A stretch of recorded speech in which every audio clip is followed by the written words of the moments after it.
I feel compelled to address some comments that were made toward the end of the council meeting last week. Those comments were made by Council Members Smith and Samuel, and to a lesser extent by Council Member Wright. First is to Council Member Smith, whose comments last week were an attempt to censor me for being at Dr. Thomas's farewell extravaganza, where I was participating as an American citizen in the exercise of my First Amendment rights at a demonstration on public property. You indicated that you did not understand, and I quote, why someone would show up to protest someone's retirement. I assure you, I was not protesting Dr. Thomas's retirement.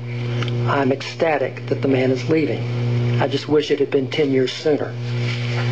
But you also said that my presence was, quote, uncalled for and disrespectful, that I was, quote, causing problems, that I was, quote, someplace I did not need to be, and that my actions were, quote, divisive. Sir, it is your presence at the extravaganza, along with the presence of your fellow council members, Samuel and Wright, that were divisive. You were acting as ambassadors of Beaumont when you decided to give a key to the city to a man who, with the help of the president of the school board, has done more to damage racial harmony in this city since the days of the abomination of the Ku Klux Klan. As platitudes were being bestowed upon the object of your admiration, did you bother to look around the room? Did you notice the demographics of those in attendance? Was it a true reflection of the racial diversity of this city? Or was it mostly a room filled with people that looked a lot like you? I could give you a long list of reasons why a very significant part of this community lost faith in the leadership of the Beaumont Independent School District during the past 5 years. However, they say a picture is worth 1,000 words. So let me show you this one.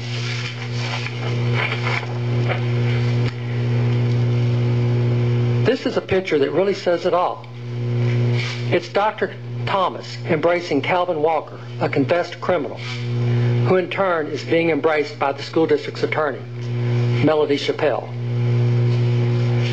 Dr. Thomas stated at a school board meeting that there was no proof that Calvin Walker ever did anything wrong, while he had in his possession an actual copy of the statement that Calvin Walker signed under oath, in which he acknowledged that he had photoshopped a document and turned it into BISD as a false invoice for which he was wrongfully paid $1.5 million.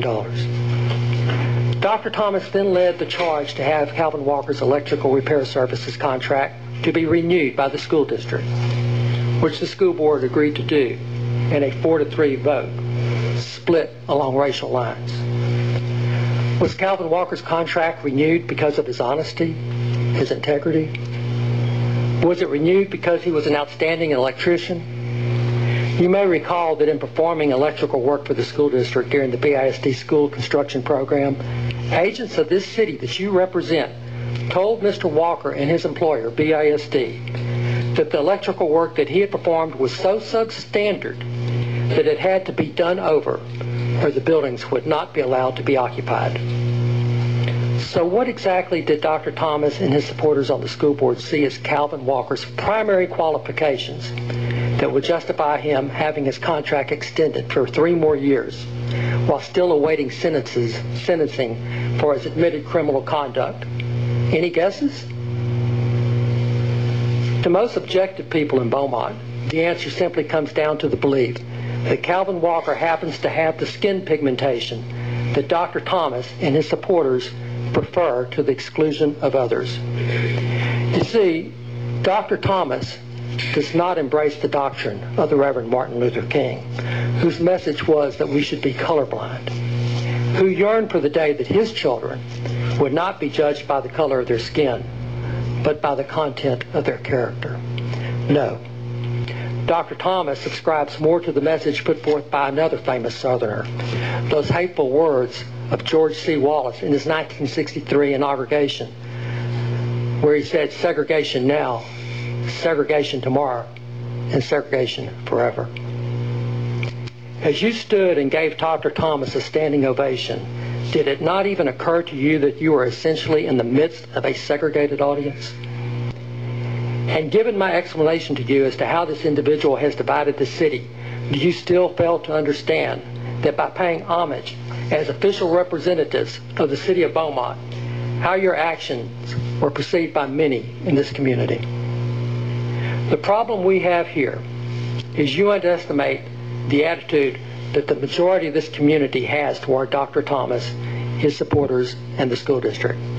Because while it is true that the majority of Dr. Thomas's supporters happen to be black, the vast majority of black Americans in this city are not supporters of Dr. Carroll Thomas or what he stands for. So I was at Ozone High School, not to protest the retirement of Dr. Carroll Butch Thomas. I was there to protest the hypocrisy of singing praises to a man that never embraced this community, a man that refused in 16 years to join the social fabric of this city and was conspicuous by his absence at charitable and philanthropic events, a man who raped the taxpayer and will leave town with shiny new schools but more segregation than it has witnessed in the past 25 years. In the past week, dozens of my constituents, the people that put me in office, have called me, emailed me, or spoken to me in person, thanking me for the actions that I took and telling me of their support. And maybe you have had some of your constituents applaud you for the comments that you directed towards me at the council meeting. And that's fine, because we're not going to agree on everything. But calling me down because of your belief that I should not have been able to express my opinion about the man that you seem to think so highly of was uncalled for. And that was disrespectful. And finally, as to those other comments that were made last week by Councilmember Samuel, who I see has left us, in which he made the claim that I wanted to challenge people from coming up to the podium because they did not live in the city of Beaumont, and that I was trying to deny their First Amendment rights to address this council. The wonderful thing about these meetings is that they are videotaped, and you can go back to the record and see what was actually said. I denied those allegations last week, and I even tried to I have denied those allegations that I ever tried to prevent anyone from addressing this assembly. I invited Councilman Samuel to go back to the minutes of the meeting or the video of that meeting so that he and Councilmember Wright could see for themselves that my only suggestion was that people that are addressing the city council identify themselves by which ward they live in. I still think that that is a good suggestion. And I think for anybody to take that suggestion and try to make it into an accusation that I'm trying to deny people the right to address this assembly shows that they either have a bad memory or that they are deliberately trying to distort the facts. I believe in open and honest government. I am in favor of anyone addressing the council to discuss any legitimate city business or any concerns they have. That is what makes America great. In fact, it is my understanding that in a few minutes we're going to be treated to some commentary by Ricky Jason, a self-proclaimed member of the new Black Panther Party. Mr. Jason will come before this council making some outrageous allegations, but will be completely oblivious to the fact that his gang of thugs were all videoed shouting racial epithets like "cracker, go home," "you left your sheets in the car," and "go back to Jasper." The group of people that I was standing with, those that were there to protest the hypocrisy of bestowing praises on the former superintendent, refused to respond to that verbal onslaught, which infuriated Mr. Jason and his group. They then moved even closer to our group, shouting in our faces with clenched fists, trying to incite us to respond. But we would not provide them with the satisfaction. The BISD police officers assigned to the event failed to intervene as Mr. Jason and his group continued their verbal abuse and attempted intimidation. I support Mr. Jason's right to come before this council and address it. As for the validity of his claims, I simply request that you look at the news coverage of the event and judge for yourselves. It is regrettable that the divisiveness that has plagued our local school district for years is now starting to appear in City Council. I took an oath to uphold and defend the Constitution and the laws of this state when I was sworn into office, and I have a duty to do so to the best of my ability. We have a new superintendent that has taken the helm of the school district, and we can only hope and pray that he is less divisive than his predecessor. I read today that even though the population of Beaumont has grown, enrollment is down in the district.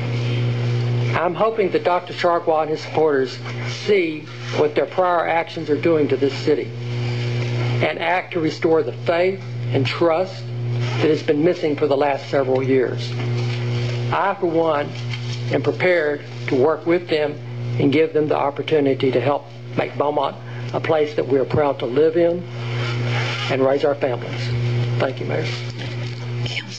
Thank you, Councilmember. Councilmember Coleman.